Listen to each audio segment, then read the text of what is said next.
호주 정당 플럭스의 도전 첨단 기술 바탕 2016년에 창당 오프라인. 보단 주로 SNS로 소통, 누구나 원할 때 목소리 낼 수 있어 모바일.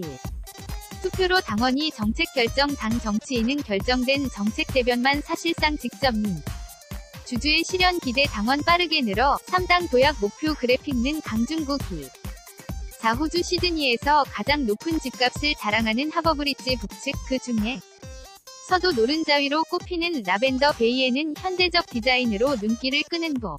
합사무 공간 워크잉크, 워크 INC가 자리 잡고 있다. 원래 참고로 쓰이던 낡은 건물을 사무공간으로 개조한 워크잉크는 요즘 호주에서 뜬다.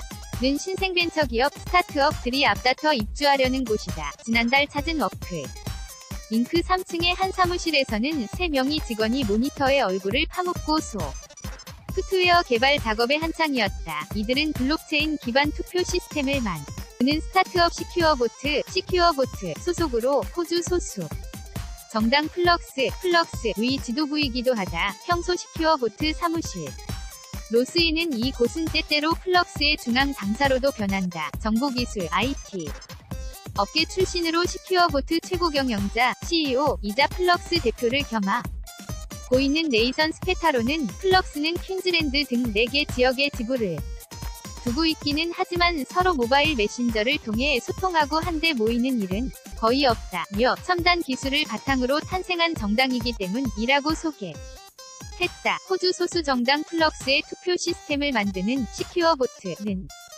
호주 시드니 라벤더 베이에 위치한 스타트업 공동 입주 공간 워크잉크에 사무실을 두고 있다. 정보기술 IT 엔지니어 출신인 네이선 스페타로 플럭스 대표는 시큐어보트의 최고 경영자 CEO도 겸하고 있다. 이슈기 반직접 민주주의 실험 플럭스는 연방의회 선거를 앞두고 있던 2016년 호주 전개에 처음 등장했다. 보수진보 이념으로 구분되는 양대 정당 자유 당노동당뿐 아니라 노동이나 환경 등 특정 분야에 초점을 맞춘 기존 소수 정당들과도 확실히 차별화되는 정체성으로 화제를 모았다. 바로 블록체인 기반의 모바일 투표 시스템을 통해 모든 당원이 정책마다 한 표를 행사하는 이른바 이슈 기반 직접 민주주의를 도입한 것이다. 스페타로 대표는 지금 우리가 시민으로서 할 수 있는 일은 선거에서 한 표를 던지는 것뿐이고 실제 정책이 결정되고 집행되는데 미치는 영향은 제한적이지 않느냐라며 누구나 자신이 원할 때 목소리를 낼 수 있도록 만드는 게 플럭스의 목표라고 했다. 플럭스 당원들은 투표하고 싶은 정책을 선택할 수 있다. 다른 사람이 대신 투표할 수 있도록 투표권 양도도 가능하다.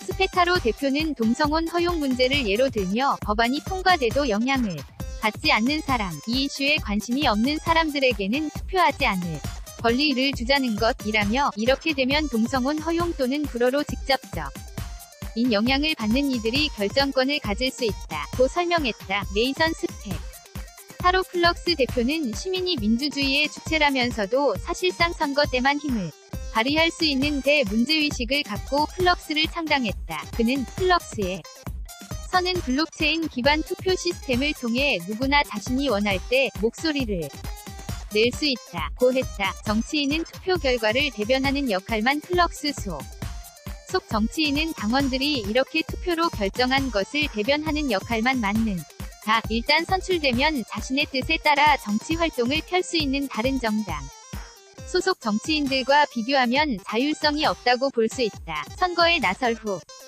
보자는 스페타로 대표와 맥스카의 부대표를 포함해 7명으로 구성된 위원회에서 결정한다. 진짜 민주주의를 추구하는 정치인이라면 시민의 뜻에 따라야 한다는 플럭스의 철학에 동의하는지 특정 이념이나 가치에 편향되지 않았는지를 중점적으로 평가한다. 후보로 공천이 확정되면 당원들의 결정에 따르지 않을 시 즉시 사임한다. 는 내용의 선언문을 낭독해야 한다. 이 모습은 녹화돼 남겨진다. 물론 이런 기록만으로 변심 가능성을 완전히 없앨 수 없다는 것은 한계로 지적된다. 선출된 뒤 탈당을 해버리거나 당원들 위 결정에 따르지 않더라도 사임하지 않겠다고 버틸 수도 있기 때문이다. 이에 대해 스페타로 대표는 플럭스의 뜻을 온전히 실현할 수 있는 사람을 선별해내는 것은 우리에게도 큰 도전이라면서도 자신의 정치적 의사를 관철시키고자 하는 사람이라면 애초에 플럭스가 아닌 다른 정당을 택할 것이라고 일축했다. 플럭스 당원 가입을 독려하는 홍보물. 플럭스 당원들은 선거철에만 투표권을 갖지 않는다. 이슈마다 블록체인 기반의 모바일 투표 시스템을 통해 한 표를 행사할 수 있다. 플럭스 제공 2년 내 녹색당 꺾고 3당 도약 목표. 플럭스는 2016년 총선에서 모든 주 상원의회에 2명씩의 후보를 냈다. 그러나 평균 0.15%의 득표율을 얻는데 그쳐. 지난해 치러진 서호주 선거에는 총 24명의 후보가 도전장을 냈다. 여전히 당선자는 나오지 않았지만 평균 득표율은 0.44%를 기록해 성공 가능성을 높였다. 시작은 미약하지만 성장 잠재력은 상당히 크다고 플럭스는 설명한다. 현재 플럭스 당원은 7,000명 정도다. 스페타로 대표는 거철이 안님에도 지난 한 달 동안만 30여 명이 늘었다. 애초 목표했던 것보다 빠르게 늘고 있다. 고 전했다. 지금 속도대로라면 향후 2년 내 3만여 명이 당원을 둔 녹색당을 꺾고 당원수 기준 제3당으로 올라설 것으로 플럭스 측은 기대하고 있다. 당장은 한 사람이라도 의회에 진출시키는 게 목표지만 장기적으로는 전체 의석을 플럭스 소속으로 채우겠다는 포부. 호주 정치권과 시민들도 대의민주주의의 약점을 해결하려는 플럭스의 정책 민주주의 실험에 기대를 걸고 있다. 시드니에서 엔지니어로 일하는 플럭스 당원 사무엘 쿠퍼 씨는 더 이상 우리는 정치인 개인을 믿을 필요가 없다며 이슈마다 나의 목소리를 직접 낼 수 있기 때문에 정치에 대한 관심도 더 높아졌다고 했다. 제이슨 포츠 RMIT 대 교수는 플럭스가 실제로 정치인을 배출하기 시작하면 일부 정치인들에게 쏠려있는 주권을 민들에게 되돌려줄 수 있을 것이라고 내다봤다. 시드니 는 글사진 이서희 기자 SHLE-HANKOOKIL